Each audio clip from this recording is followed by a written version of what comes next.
योगी आदित्यनाथ के करीबी माने जाते हैं कि आप, क्या योगी जी का आशीर्वाद मिल चुका है कि जाइए और सिवान से तैयारी कीजिए, हम टिकट कन्फर्म कर रहे हैं? ये बाहर नौकरी करने जाते थे, उनको गाली मिलती थी। उस गाली से उत्तर प्रदेश तो उभर चुका है, लेकिन बिहार अभी नहीं। जब कोई रोजगार की कमी होती है तो लोग अपराध की तरफ आगे जाते हैं। भगवान जिसका दक्षिणांचल साक्षात सरयू जी पाँव पखारती हों, जिसके सीने पे राम जानकी मार्ग का एक जनेऊ धारण किए हो, जिसके माथे पे डॉक्टर राजेंद्र प्रसाद का तिलक लगा हो, ऐसा क्षेत्र सिवान कैसे पिछड़ा रह सकता, ये चिंतनीय है। आपका मेरे चैनल टॉक एनालिसिस में अभी हमारे साथ मौजूद हैं योगी आदित्यनाथ के करीबी पीके मल जी, जो कि सिवान लोकसभा से ताल ठोक चुके हैं और योगी आदित्यनाथ के बहुत ही करीबी माने जाते हैं। आइए इनसे बात करेंगे और जानेंगे कि इनकी क्या तैयारी है। सर, स्वागत है आपका मेरे चैनल पे। नमस्कार।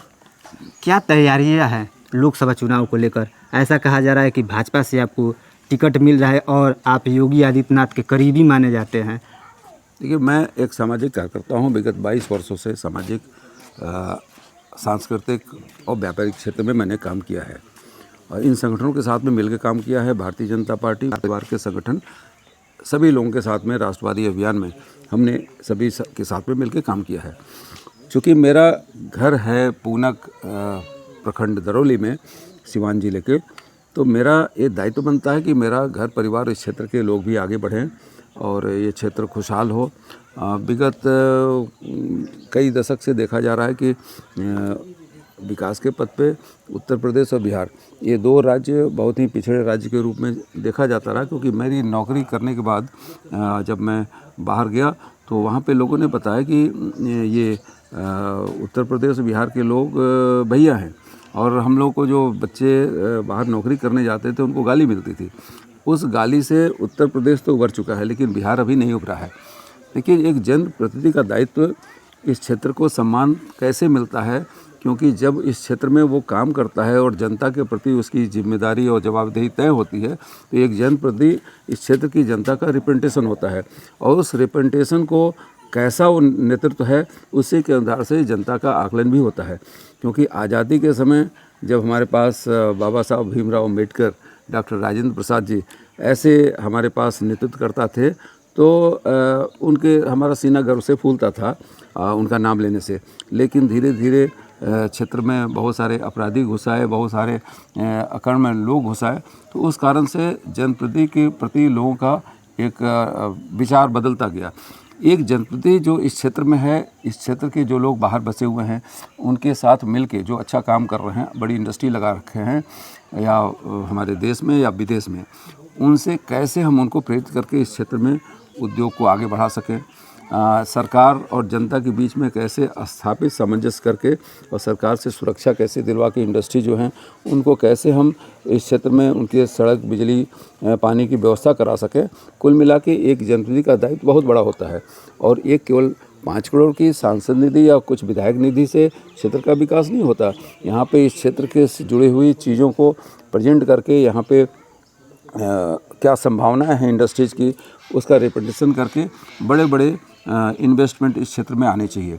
और कहीं ना कहीं इस चीज़ का अभाव है, जिसके कारण से क्षेत्र पिछड़ता है। सिवान डॉक्टर राजेंद्र प्रसाद, मौलाना मजरुल हक की धरती है और ये इन लोगों के नाम से जाना जाता था। और कुछ दिन देखा गया कि अपराध का ग्राफ बढ़ता जा रहा है और अपराधी भी बढ़ते जा रहा है। तो क्या आप सांसद बनते हैं तो इस ग्राफ को जो गिरा हुआ है उसको कैसे मेंटेन करके रखेंगे? देखिए, सबसे बड़ी बात जो है कि क्षेत्र के विकास के लिए सुरक्षा चाहिए और सुरक्षा के लिए विकास और अच्छी सरकार चाहिए सुरक्षा देने वाले। क्योंकि जब कोई रोजगार की कमी होती है तो लोग अपराध की तरफ आगे जाते हैं। क्योंकि जब कोई व्यक्ति कहीं ना कहीं अपना नौकरी कर रहा होता है, रोजी रोटी कमा रहा होता है, तो अपराध करने का उसके पास फुर्सत नहीं होता। और ये सारे आप इंडस्ट्री वाली जगह पे देख लीजिए कि पहले कुछ अपराधी हुए, बाद में जब इंडस्ट्री आ गई तो बाहर बाहर से लोग आए, नौकरी स्थानीय लोगों को मिली, रोजगार का अवसर मिला, तो अपराध धीरे धीरे वहाँ पर कम होता है। यही स्थिति बिहार की भी है और ख़ास करके सिवान की। सिवान जिसका दक्षिणांचल साक्षात सरयू जी पाँव पखारती हों, जिसके सीने पे राम जानकी मार्ग का एक जनेऊ धारण किए हो, जिसके माथे पे डॉक्टर राजेंद्र प्रसाद का तिलक लगा हो, ऐसा क्षेत्र सिवान कैसे पिछड़ा रह सकता, ये चिंतनीय है, ये सोचने का विषय है और ये बहुत ही दयनीय स्थिति है। ये कैसे आगे बढ़े, यह अब जनप्रति के ऊपर डिपेंड करता है, क्योंकि एक जनप्रति रिप्रेजेंटेशन करता है अपने क्षेत्र का बाहर में। तो हम अगर एक विकास की सोच वाला जनप्रति जो इस क्षेत्र में रोजी रोजगार के सृजन में अपना योगदान दे सके, तो ऐसे जनप्रति होने चाहिए। आप धरौली क्षेत्र से आते हैं, बगल में मैरवा है, देखा जाता है कि वहाँ की लड़कियाँ और लड़के जाकर खेल खेल रहे हैं और फुटबॉल और हर गेम में आगे बढ़ रहे हैं, मगर देखा जा रहा है कि यहाँ पे एक स्टेडियम का अभाव है और बहुत चीज़ है। देखा जा रहा है कि इंडस्ट्री का अभाव, आप ज़्यादातर जोर इंडस्ट्री पे दे रहे हैं, तो क्या सांसद बनने के बाद आप ये सब जो कमियां हैं उनको पूरा कर पाएंगे? देखिए, बहुत असीम संभावना है, क्योंकि इसी क्षेत्र के लोग आईएएस और आईपीएस बन के पूरे देश भर में जाके कहीं ना कहीं अपनी सर्विसेज दे रहे हैं। और आईएएस की तैयारी करने के लिए कितना दिमाग होना चाहिए आप समझ सकते हैं। इस क्षेत्र के आईटीज़ के इंजीनियरिंग निकालने वाले बहुत लोग नौकरी करने के लिए बाहर जाते हैं।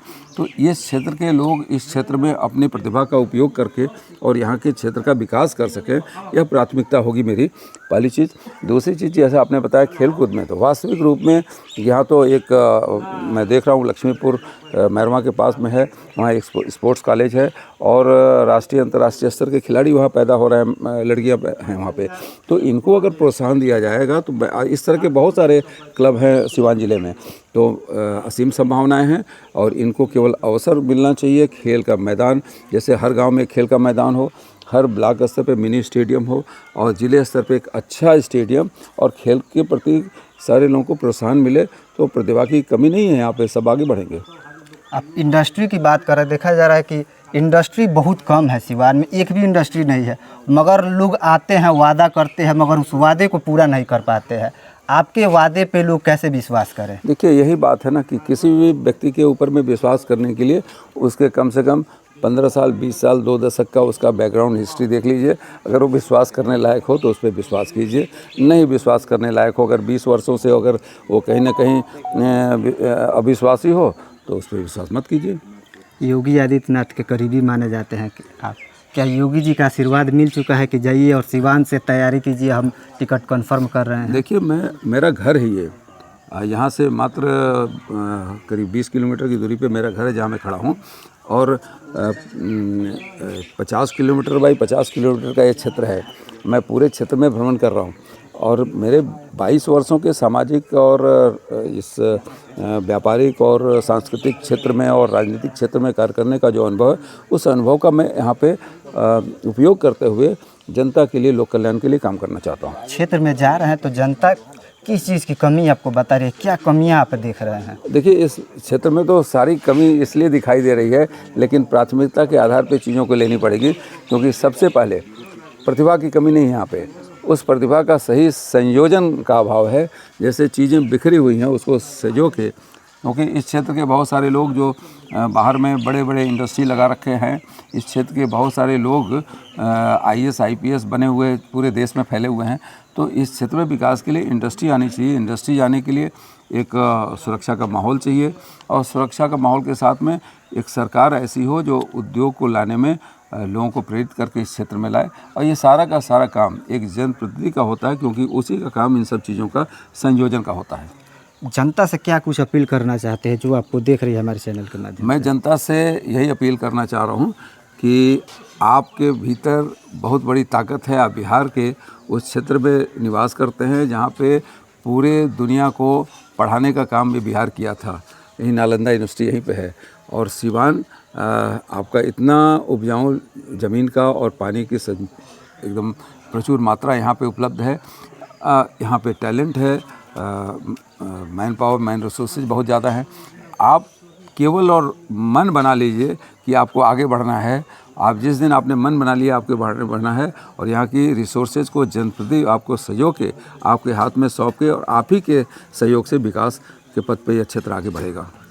तो ये थे पीके मल जी, जिन्होंने बेबाकी से हमारे सवालों का जवाब दिया। ये खबर आपको अच्छी लगे तो ज़्यादा से ज़्यादा शेयर कीजिए। धन्यवाद।